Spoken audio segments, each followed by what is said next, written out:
Good morning. So, off to another day of work. It's Monday. Had a nice weekend, so I'm recharged to a degree. Didn't lose any really bad games of cards, so I didn't play as much cards this weekend. A friend of mine and I have a really fun game, War of Aces, and we kind of made it up. It's a version of War, but there's a lot more stuff going on. You know, any card under a 10 doesn't count, and you have to replay, and for every time somebody, has a higher card than you, it's a 10, it's just a push, they get your cards. If it's a jack, you got to give up one more card. If it's a queen, 2 cards. If it's a king, 3 cards. If it's an ace, 4 cards. And if in your discards, when you're losing, if you hit an ace in there, you got to give it yet another card. And if that's an ace, you get another card. And you use the jokers in the deck as well. And then you go to war your standard way. If you get the same 2 cards, go to war 3 cards down, and the last face up, and it's all good. And if there's an ace in your down cards and you're 3 down, again you give up another card. So it gets pretty hairy pretty fast. It's really fun, and we enjoy playing it. We came up with it. Oh, and there's one other bumps. There's one other part of it that's really fun. If you get a 6 and a 9, you go to war. So, hence, War of Aces. Aces being asexual people, and we just think it's funny with the 69. But it's fun, and we play that often when we go out and have coffee or something, and we'll play War of Aces. And sometimes the games are really, really fast. We've had some lightning rounds. Sometimes they got legs, and they go, and it's like somebody gets down to a few cards and then gets all half the deck back, and then the other person's down to a few cards and gets the whole deck back, and it's like, oh my gosh, it's really wild. So it's something we do. But we didn't play very much of that this weekend. It's mostly just chit chat and talking, and really got into family stuff. Speaking of, I had said that I would get into some of the topics that I didn't get into on the first episode. So we'll pick one here.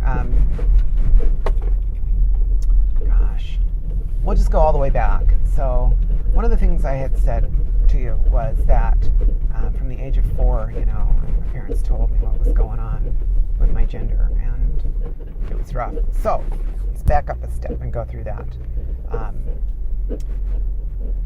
When I can remember anything, I was 2 or 3 or whatever, and I had a few memories and whatever. I'd play with my sister, and I just honestly assumed we were the same. So it was really just my sister, myself, my mother, and my father, and I assumed I was female, and that was that. There wasn't a lot of talk about stuff. So I was left to just make my own idea of who I was.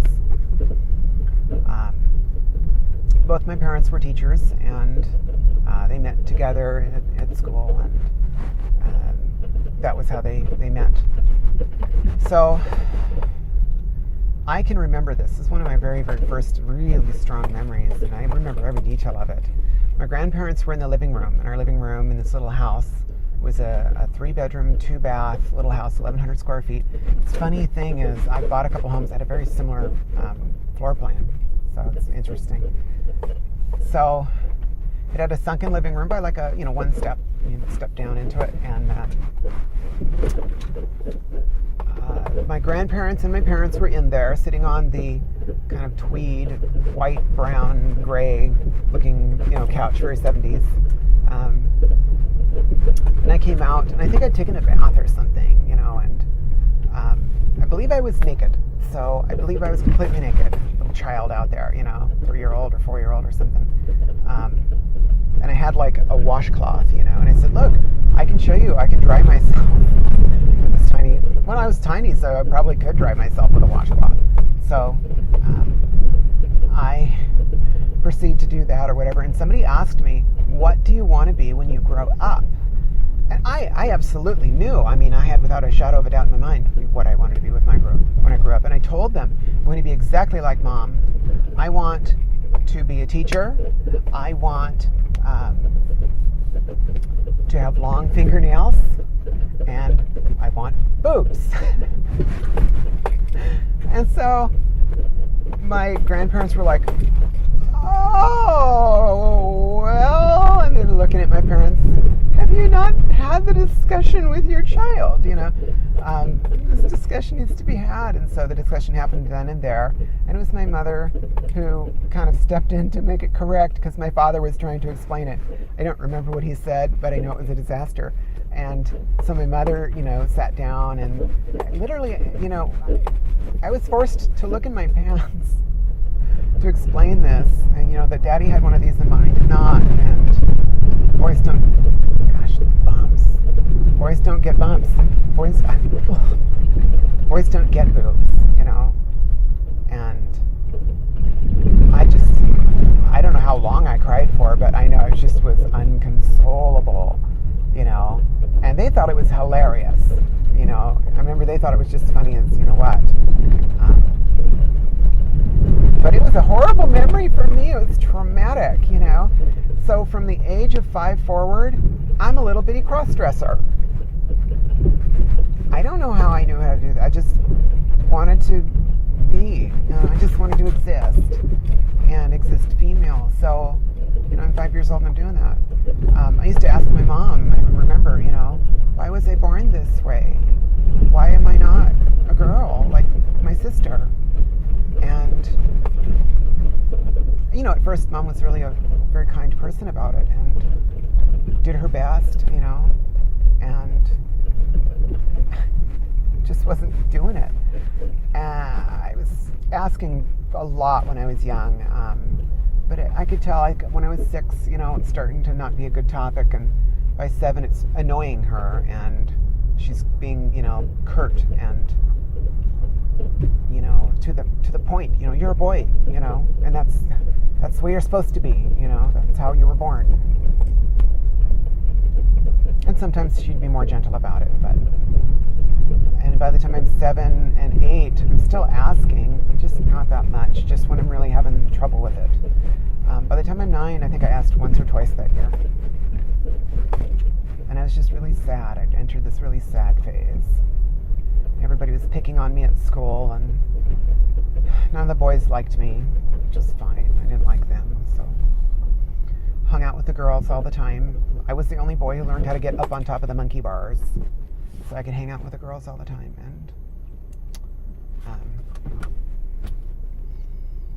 And that was that. So my entire grade school career was spent with the girls. I remember being at a school board meeting 4 years ago, 3 years ago, I don't know, some time ago, 4 years ago. And one of the girls that I remember, that was one of my really good friends. She was one grade below me. She had said something about she missed like the old playground equipment when they built the new school building and everything. And it was different now. And, we had different things. We could play dodgeball and we could play tag, ball tag and stuff like that, which you can't do now because it's, not nice or something. And I turned and I looked and I said, hey, you remember those monkey bars that were made out of, plumbing pipes? And she says, oh yeah, I remember, that's where we became friends. And I'm like, yeah, it took me a long time to learn how to get up on top of them. And she says, I know, you were the only boy that ever could. Nobody else could do it. And she says, yeah, no, because you were able to do that, you got to be good friends with everybody. All the girls knew you, and we were your friends. And I said, I know, I remember when 2 of the boys were picking on me and wanted to beat me up in the hallway, and I think like 7 of the girls basically surrounded me, and they put me on the wall and stood right in front of me, and they weren't going to let the boys mess with me. So the boys wouldn't mess with the girls. I remember one of them, I won't mention her name, but one of them who liked me and told me one day, you're my boyfriend. And so I'm like, okay. And so she stood up and got a hold of one of the boys by the jacket and kind of humiliated him, and they sulked away, so the girls were like protecting me, and I was really one of the girls, so that was how I did things. I had very few friends that were boys, and the ones that I did have as friends were a little like me too, so we didn't talk about it. That was an interesting thing growing up, having to deal with this and being very sad and feeling very out of place. It was very difficult for me, but I got very creative with the cross-dressing. I learned how to hide things, like I'd go to somebody's house and swipe one little thing, so I figure they won't miss one thing, they'll think it went in the dryer or it's got lost. And I eventually amassed a small collection of things that I could just exist in, and I learned to be very good, so I could be left at home alone. They had to be perfect little child, and so from a fairly early age, I finally get to be home alone, if mom's out at choir practice or something, and I knew once Dad had too much to drink, he'd fall asleep, so I would be on my own, and I could go lock myself in my room and just exist. For me, it wasn't about anything sexual at all. And it wasn't about the clothes. It was about being female. As much time as I could get. Just existing. I'd read a book. I'd do my homework. Geez, I would do my homework. Build a model car or something. So I learned how to hide stuff. And I learned you could unscrew your speaker in the speaker box, and it was hollow, and you could put things in there. So I got really good at unscrewing and screwing in the speaker, and I was like where I hid stuff. I learned later, that's where everyone puts their, like their stash or whatever. And I never got involved in drinking or doing anything. I was so scared. My father taught me to be scared of anything, Saw him slowly disintegrating himself. So, hard lesson learned, but he taught the lesson, so I guess he taught it the hard way.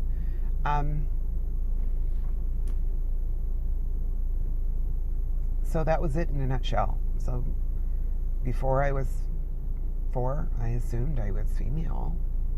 And once my parents told me, it devastated me, and I never could get away from it. There was literally 1.5 years that I felt good as a male. And that was it. I felt good as a male for 1.5 years after meeting this gorgeous brunette. And I truly wanted to be the man she needed, and raise a family and build a home and all of those things. But it was just a massive distraction, and I was in love with being in love and the things that go with it, with the home. And I was in love with all of the stuff of building the life. But I wasn't in love with me or who I was. It was just so much loudness of wonderful love on top of everything else. The distraction was so great that I never thought of it, and I thought, I'm cured by love. You can be cured by love. And I'd heard that before, so I thought, well, maybe that was it. I wasn't cured by love by any means.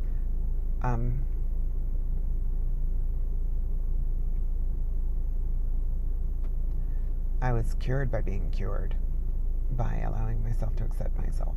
So, and onward we move. Anyway, that's the story. I'll load this up tomorrow, maybe tonight. I'll do it when I get home tonight, so you don't have to wait.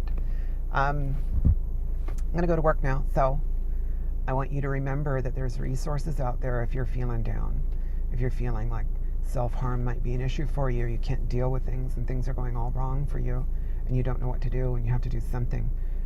Well, do something positive. Take care of your health. Tell your doctor. Get yourself a therapist. Top end, get a therapist. No matter who you are, you deserve one. It's self-care, just like anything else that you do nice for yourself. And if it really is getting serious for you and the dark thoughts are coming up, by all means, there are good resources. One place online that I recommend is transgenderpulse.com. I know I said transpulse before because it is abbreviated when you look at it. But transgenderpulse.com, and they have really good resources for suicide prevention and people there who will really listen. And there's no hookup stuff. There's no medical advice stuff. There's none of those things. And it doesn't matter what age you are. It's not age restricted, all those things.